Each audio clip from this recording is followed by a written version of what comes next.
ఈరోజు మామిడికాయలతో వీడియోలు మోగుతున్నాయిగా. మామిడికాయలు ఎక్కడికి అని అడుగుతున్నారు. నిన్న మా వారు మోటార్కి సంబంధించి సామాన్ తేటానికి తిరువూరు వెళ్ళారు. సాయంత్రం 6 గంటలప్పుడు చెప్పా ఫోన్ చేసి, మామిడికాయలు ఉంటే తేండి, పండగ కదా పులిహార చేస్తాను. ఇక మామిడికాయలు దొరికినాయి. కొనుక్కొని తెస్తూ నాకు మామిడికాయ పచ్చడి చేసి పెట్టవా ఒక్క కాయతోనన్నా అన్నారు. అప్పుడు టైం ఎంత అయిందో తెలుసా? కరెక్ట్గా 7:30 అయిందండి. మేమైతే రోజు 6 నుంచి 7 లోపులోనే భోజనం చేస్తాను. నేను ఆయన కోసం ఎదురు చూశాను కాబట్టి 7:30 అయింది. ఇక వారు అడిగారు కాబట్టి చేద్దాంలే. కొత్త మామిడికాయ పచ్చడి అంటే ఎవరికి మాత్రం తినాలనిపించదు. అందుకనే చేసేసా. ముందు కాయ కడిగేసి పీలు తీసి పెద్ద పెద్ద ముక్కలు కోసా.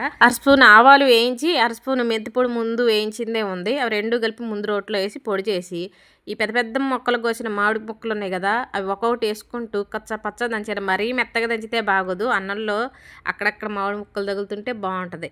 పచ్చడి పచ్చ దంచిన తర్వాత రుచికి సరిపడేంత ఉప్పు, కారం, పసుపు, ఒక 10 వెల్లుల్లి రెబ్బలు వేసి మళ్ళీ పచ్చడి అంతా మళ్ళీ చెప్తున్నా, పచ్చడి మెత్తగా నూరుకోకూడదు. అక్కడక్కడ ముక్కలు తగులుతుంటేనే టేస్ట్ బాగుంటుంది. తాలింపు పెట్టేద్దాం. స్టవ్ వెలిగించి కడాయి పెట్టి నూనె వేసి, నూనె వేడెక్కిన తర్వాత పచ్చెనగపప్పు 1 స్పూను, ఎండుమిర్చి ఒక 5-6 తుంచి వేసాను, 1 స్పూన్ జీలకర్ర, 1 స్పూన్ ఆవాలు, పచ్చ దంచిన వెల్లుల్లి రెబ్బలు ఒక 10, కరివేపాకు వేసి స్టవ్ బంద్ చేసి కొద్దిగా ఇంగు వేసి పచ్చడి తాలింపులో వేసేయడమే.